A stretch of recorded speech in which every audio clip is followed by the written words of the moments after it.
जय माता दी। जय माँ कामाख्या। कामाख्ये वरदे देवी नीलपर्वतवासिनी त्वं देवी जगत माता योनि मुद्रे नमस्तुते।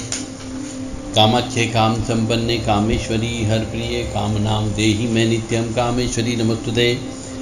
कामदे काम रूपस्ते सुभगे सुर सेविते करोमि दर्शन देव्यं सर्वकामार्थ सिद्धये। ओम महेशानी महामाये चामुंडे मुंडमालिनी आयु आरोग्य ऐश्वर्य देहि मे देवी परमेश्वरी। ओम जयंती मंगला काली भद्रकाली कपालिनी दुर्गा क्षमा शिवा धात्री स्वाहा सदा नमस्तुते। ओम सर्वमंगल मांगल्ये शिवे सर्वासाधिके शरण्ये त्र्यंबके गौरी नारायणी नमस्तुते। दुर्गति नाशिनी दुर्गा जय जय काल विनाशिनी काली जय जय उमा रमा ब्रह्माणी जय जय सीता राधा रुक्मणी जय जय महालक्ष्मी नमस्तुभ्यं सुरेश्वरी हरिप्रिये नमस्तुभ्यं दयानिधि। काली काली महाकाली काली के पापनाशिनी खड्गहस्ते मुंडहस्ते काली काली नमस्तुते। काली काली महाकाली काली के परमेश्वरी सर्वानंदकरी देवी नारायणी नमस्तुते। नीरहार हार धन सार सुधाकरं भाकल्याणं दागनक चंपक धाम्बुषाम् उत्तुंगबिनिकुंभ मनोहरांगी वाणी नमामि मनसा वत्सा विभूते। सरस्वती नमो नित्यं भद्रकाल्ये नमो नमः। वेद वेदांत वेदांग विद्या स्नानेभ्य एव च सरस्वती महाभाग्ये विद्ये कमललोचने। विद्यारूपे विशालाक्षी विद्यां देहि नमस्तुते। ओम ऐं सरस्वत्यै नमः। ओम ह्रीं दुर्गाय नमः। ओम ऐं ह्रीं श्रीं क्लीं वाग्वादिनी सरस्वती मम जिह्वाग्रे वद वद क्लीं श्रीं ह्रीं ऐं ओम नमः। या जल प्रज्वल अग्निरूपाय ओम हौं ह्रीं श्रीं ज्वाला देवी नमः। देवी प्रपन्नताति हरे प्रसीद प्रसीद मातर्ग जोखिलस्य प्रसीद विश्वेश्वरी पाहि विश्वन्तमीश्वरी देवी जराचरस्य। शुभं करोति कल्याणम् आरोग्यं धन संपदा शत्रुबुद्धि विनाशाय दीपज्योति नमस्तुते। योनि मात्र शरीराय कुंजवासिनी कामदा रजस्वला महातेजा कामाक्षी ध्यायतां सदा। काम प्रिया कामरता कामा काम स्वरूपिणी कामिनी कामिनी काम्या कामुका कामचारिणी कामाख्या काम बीज सदा काम पीठ निवासिनी कामदा कामहा काली कराली कपालिका। या देवी सर्वभूतेषु लक्ष्मी रूपेण संस्थिता नमस्तस्यै नमो नमः। पापापहारिणीं देवी मुक्ति मुक्ति प्रदायिनीं अनन्तां विद्यां शुद्धां शरण्यां शिवदां शिवाम्। ओम हौं जुं सः ओम भूर्भुवः स्वः ओम त्र्यंबकं यजामहे सुगंधिं पुष्टिवर्धनम् उर्वारुक्मिवन्दनान् मृत्योर्मुक्षीयमामृतात् स्वः भुवः भू ओम स जूं ओम ओम। माँ भगवती जगज्जननी आद्यशक्ति भवानी आपके कष्ट हरे, दुख हरे, पाप हरे, ताप हरे, संताप हरे, दारिद्र हरे और संकट हरे।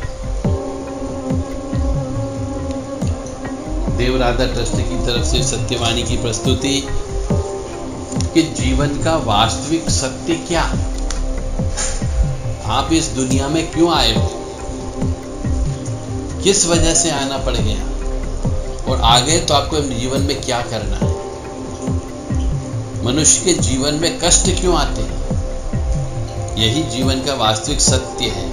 यदि आपने इस ज्ञान को प्राप्त कर लिया तो आपको जीवन में कभी भी कष्ट की प्राप्ति नहीं होगी, क्योंकि प्रत्येक मनुष्य चाहे जो कोई भी जीवधारी हो उसको जन्म भी लेना है और उसको मृत्यु लोक भी जाना है।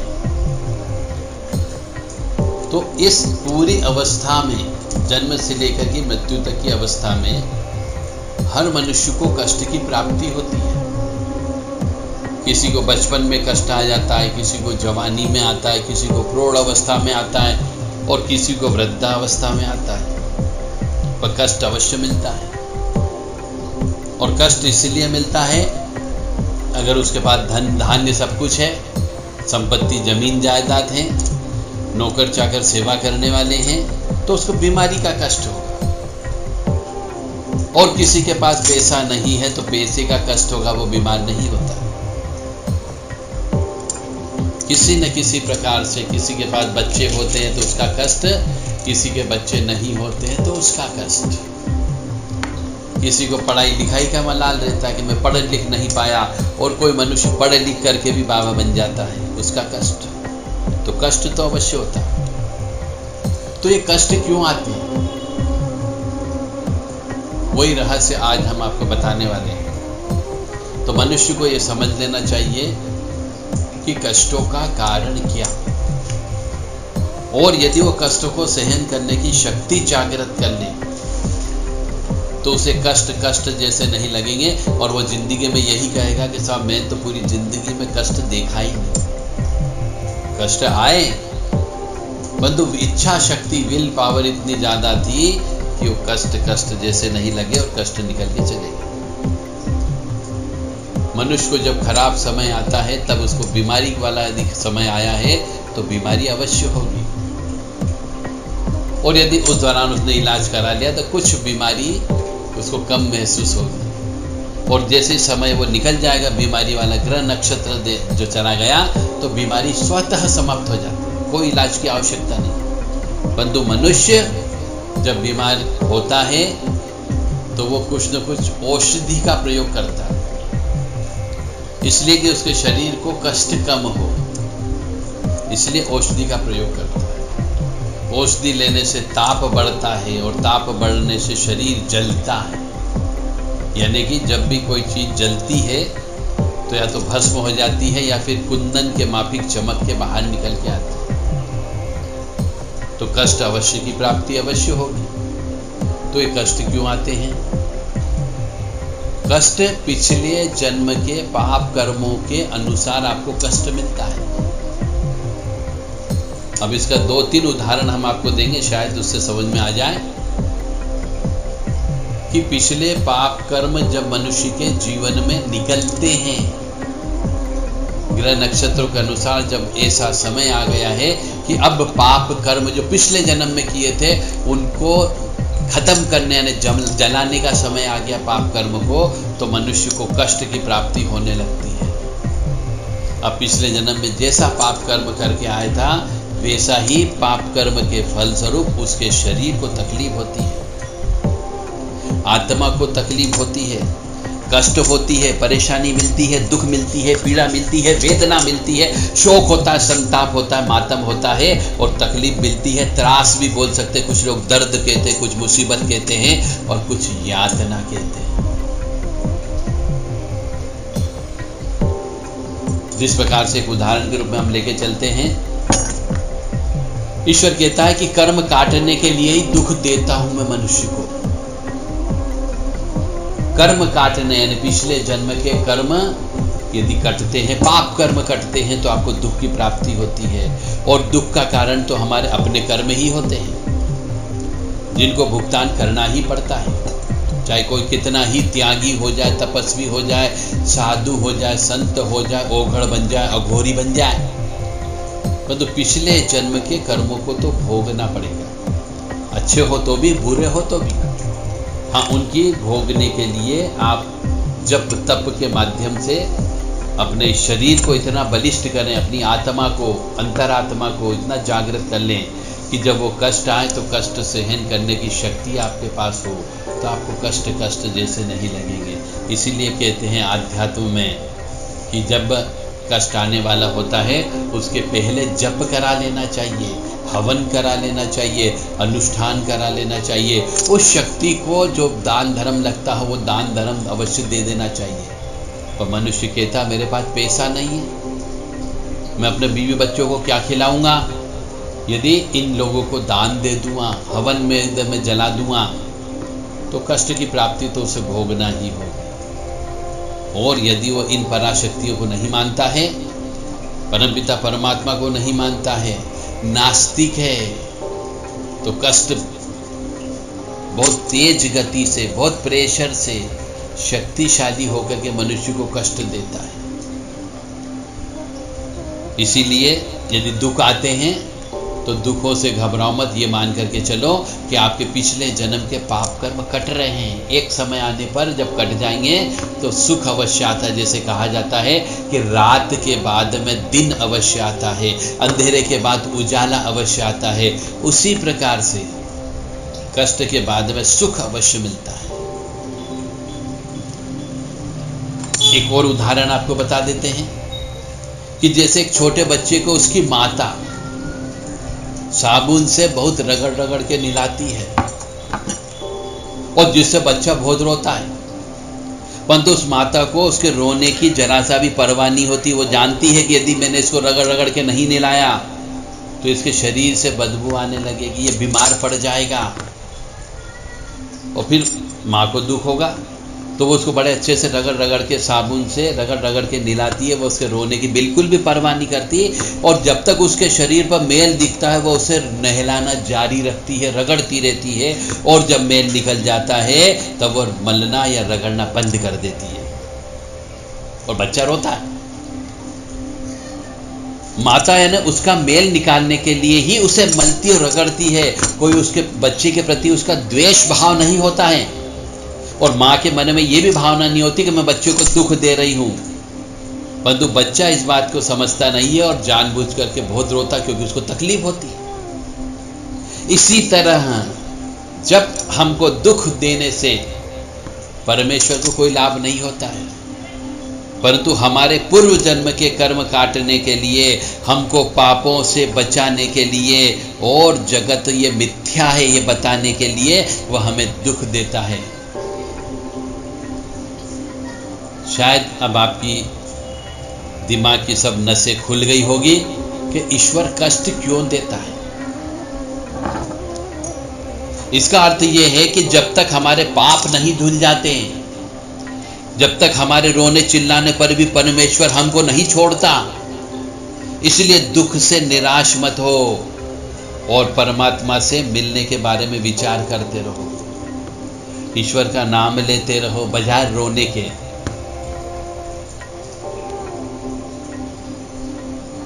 और जब तक पापों का नाश नहीं होगा तब तक कष्ट भी नहीं आएगा। यानी पापों का नाश होने लगा है, समझ जाओ कि कष्ट आना प्रारंभ हो गया है। यानी एक समय के बाद जब पाप नष्ट हो जाएंगे तो सुख अवश्य प्राप्त होगा और पापों का नाश हो जाएगा तो कष्ट से मुक्ति अवश्य मिल जाएगी। और जब कष्ट से मुक्त हो गए तो सुख मिलेगा और सुख से आनंद मिलता है, आनंद से परमानंद मिलता है और परमानंद से ईश्वर की प्राप्ति होती है। ईश्वर कष्ट दे रहा है यानी आप परमात्मा के बहुत नजदीक हो। आप ये भी मान करके चलो कि ईश्वर आपको कष्ट देने के लिए आपके नजदीक आ गया है। और जब ईश्वर आपके नजदीक आ जाता है तो उसके गुणगान करना चाहिए। यानी कष्ट में भगवान को अवश्य याद करना चाहिए बजाय कि ईश्वर के ऊपर आरोप लगाने के कि जब मैंने कोई पाप कर्म नहीं किया तो तुम मुझे कष्ट क्यों दे रहा है। ऐसे आरोप लगाओगे तो कष्ट की पोटेंसी और बढ़ जाती है। तो उस समय ईश्वर की शरणागत चले जाना चाहिए, ईश्वर का नाम ज़्यादा से ज़्यादा लेना चाहिए क्योंकि उस समय ईश्वर आपके नज़दीक होता है। और परमात्मा जब नज़दीक आता है तो आपको कष्टों के समय पे वो आपके पास होता है। और उस समय पे जब दुख की याद आती है, पीड़ा होती है, वेदना होती है, शोक होता है, संताप होता है, मातम होता है, विपदा होती है, तकलीफ आती, त्रास देता है, वह दर्द देता है, मुसीबत देता है, कई प्रकार की यातनाएं भी देता है और जगह हर कदम कदम पे संकट खड़ा कर देता है। तो आप समझ जाओ ईश्वर आपके नज़दीक है। पिछले जन्म के पाप कर्म आपके निकल रहे हैं, यानी अच्छा समय आने वाला है। रात धीरे धीरे गुजर रही है, सुबह सूर्योदय अवश्य होगा। और मन के मेल को ईश्वर तपा तपा कर मेल को, विकारों को समाप्त करता है। मन के मेल का अर्थ होता है पाप को निकालना। जब पाप निकलता है तो मनुष्य को कष्ट होता है। जैसे एक सुनार होता है, वह सोने को बार बार तपाता है, ठोकता है, मारता है और अपने अनुसार उसको मोल्ड करके आभूषण बना देता है और चमक प्रदान करता है तो उसकी कीमत बढ़ जाती है। ठीक उसी प्रकार ईश्वर परमात्मा यानी भगवान परमपिता परमात्मा भी मनुष्य को ठोक ठोक करके चमकाता है, कष्ट दे दे करके अनुभव देता है। तब उसका अनुभव काम आता है, तब उसको जीवन में सुख की प्राप्ति होती है। तो पहले उसको पुराने पापों को समाप्त करता है, बहुत कष्ट देता है और कष्ट मिल रहे यानी अच्छा समय आने वाले हैं, ईश्वर आपको तपा रहा है, फिर आपकी कीमत इस दुनिया में बढ़ जाती है। इसलिए धर्म प्रेमी बंधुओं, यदि कष्ट आपको मिल रहा है तो मान करके चले आगे आने वाला समय आपके लिए बहुत अच्छा आने वाला है। और यदि आप कष्ट में नहीं हो, सुखी हो, तो मान करके चलो आगे आने वाले समय में कष्ट अवश्य प्राप्त होगा। तो वो कष्ट मिलेगा, उसको सहन करने की शक्ति के लिए अभी से जप तप करना प्रारंभ कर दो, अभी से हवन करना प्रारंभ कर दो, अभी से दान धर्म करना प्रारंभ कर दो।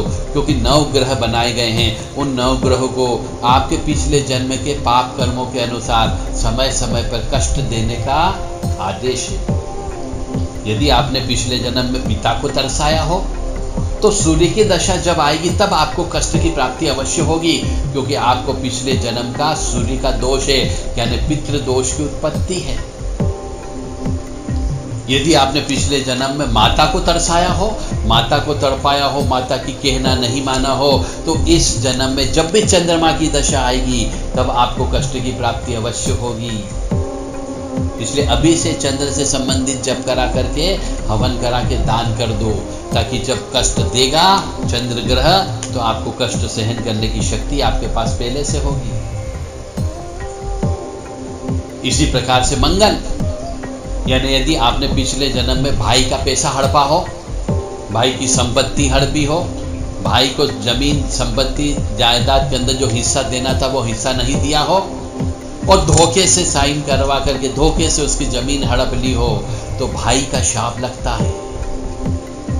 और जब भाई का शाप लगता है तो इस जन्म में मनुष्य मंगल दोष के रूप में उत्पन्न होता है, मांगलिक दोष के रूप में उत्पन्न होता है। तो इस जन्म में यदि कोई भाई आपका है तो उस भाई की सेवा करो, उस भाई को यथाशक्ति यथायोग अपनी सामर्थ्य के अनुसार धन दौलत दो, ताकि भाई का दोष समाप्त हो सके और इस जन्म में मंगल का दोष आपके लिए न्यूट्रल हो सके, यानी कष्ट की प्राप्ति नहीं होगी।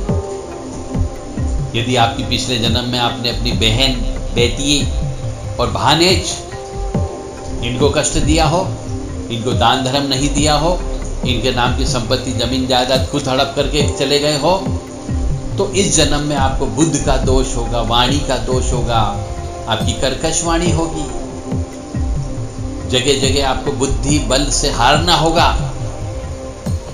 तो बुद्ध दोष की उत्पत्ति हो जाती है। तो बुद्ध के जप करा करके बुद्ध के जो वस्तुएं होती उनका दान करें। और यदि वर्तमान में आपकी कोई बहन बेटी हो और भानेज हो तो उनको खुश रखने का प्रयास करें। इसी प्रकार से गुरु तत्व, पिछले जन्म में यदि आपने गुरु की अवहेलना की हो, गुरु दीक्षा में दिए गए मंत्र के जप नहीं किए हो, गुरु का अनादरण किया हो, किसी साधु संत का अनादरण किया हो, गुरु का अपमान किया हो, गुरु के साथ धोखाधड़ी करी हो, तो इस जन्म में गुरु नीच का हो सकता है या फिर चांडाल योग हो सकता है। यानी जब समय आने पर आपकी बुद्धि भ्रष्ट हो जाएगी, बुद्धि काम करना बंद कर देती है। और यह अधिकतर जो देखने में आता है कि बच्चे बहुत अच्छा पढ़ते हैं, परंतु जब एग्जाम का समय आता है तो परीक्षा देने बैठते तो वहाँ पे बुद्धि गायब हो जाती है। ये इसी वजह से होता है कि जिस बच्चे के जन्म में गुरु चांडाल योग होता है, पिछले जन्म का गुरु का शाप होता है, ऐसे बच्चों को अभी से गुरु के जप करवा के गुरु का दान करें। और वर्तमान में जितने भी गुरु हैं, यानी उसकी उम्र से बड़े बुजुर्ग जो भी हैं, पिता तुल्य जो भी हो, उन सबको चरण स्पर्श सिखाएं कि धर्म के चरण स्पर्श कैसे करना चाहिए, उनका मान सम्मान करना सिखाएं, तो गुरु दोष से मुक्ति मिल सकती है, अन्यथा नहीं मिलेगी। तो ये सब क्या है, जब गुरु ग्रह आएगा तो आपको पाप देगा, ताप देगा और कष्ट की प्राप्ति अवश्य करेगा, आपका दिमाग भ्रमित करेगा, आपको बर्बाद भी कर सकता है। इसी प्रकार से शुक्र, भौतिक सुख सुविधा आपको प्राप्त नहीं होगी यदि शुक्र का दोष होगा। यानी पिछले जन्म के कर्म के अनुसार यदि आपने अपनी धर्म पत्नी को मारा हो, या फिर स्त्री ने अपने पति को मारा पीटा हो, स्त्री ने अपने पति का अपमान किया हो, या फिर स्त्री ने अपने पति को छोड़ दिया हो, या फिर पति ने पत्नी को छोड़ दिया हो बिना वजह, तो स्त्री का शाप लगता है। और उस अवस्था में इस जन्म में जो भी पत्नी होगी आपकी, यदि स्त्री है और पति होगा तो वो पत्नी को जरूर तड़पाता है और कष्ट देता है। और कई बार ऐसा भी होता है, पुरुष है तो उसका विवाह ही नहीं होता है, शुक्र दोष की वजह से, शुक्र के शाप की वजह से विवाह नहीं होता है। धन धान्य होते हुए भी उसका भोग नहीं कर सकता है, और कई बार तो धन्य धान्य वैभव उसके पास होता ही नहीं, शुक्र दोष वाले के पास। तो अभी से यदि ज्ञान हो आपको जन्म पत्रिका का, तो इस प्रकार से आप पत्रिका को चेक करवा लें कि पिछले जन्म का क्या दोष है, पिछले जन्म में मैंने क्या कर्म करके आया। ये यदि आपको ज्ञान लेना हो तो हमसे संपर्क कर सकते हैं। हमारा व्हाट्सएप नंबर है, केवल व्हाट्सएप पर ही संपर्क करें, 9893128047 ये व्हाट्सएप नंबर है। इस व्हाट्सएप नंबर पर अपने पिछले जन्म के कर्मों का लेखा जोखा ज्ञात कर सकते हो। यदि आपने पिछले जन्म में अपने नौकर, अपने सेवक, उनसे काम कराने के एवज में उचित रिम्यूनरेशन नहीं दिया हो, उचित प्रतिफल नहीं दिया हो, उनकी मजदूरी खा गए हो, उनकी तनख्वाह खा गए हो, उन्हें काम कराने के बाद में भगा दिया हो, उनकी संपत्ति हड़प ली हो, तो नौकर चाकर और सेवकों का दोष लगता है, यानी शनि दोष लगता है। और जब शनि जब आता है तो वो टांगों में मारता है, आपको लूला लंगड़ा कर देगा, आपके बार बार खून निकलेगा, क्योंकि वो दंड से मारता है। और जीवन में कई बार आप कंगाल हो जाओगे, कई बार एक्सीडेंट हो जाएंगे, घर के अंदर आग भी लग सकती है। इसलिए इस जन्म में यदि आपके कोई सेवक हो तो उनको प्रसन्न रखने का प्रयास करें। इस जन्म में आप यदि फैक्ट्रियों के मालिक हो, मकान मालिक हो और नौकर चाकर काम करते हो तो उन्हें प्रसन्न रखने का प्रयास करें और शनि के जप कराएं, शनि का उतारा कराएं, अन्यथा वो आपको बर्बाद अवश्य करेंगे। इसी प्रकार से राहु केतु, जो ग्रह खराब है यदि उसके साथ राहु बैठ गया तो उसकी खराबी को और ज्यादा बढ़ाने का काम करता है।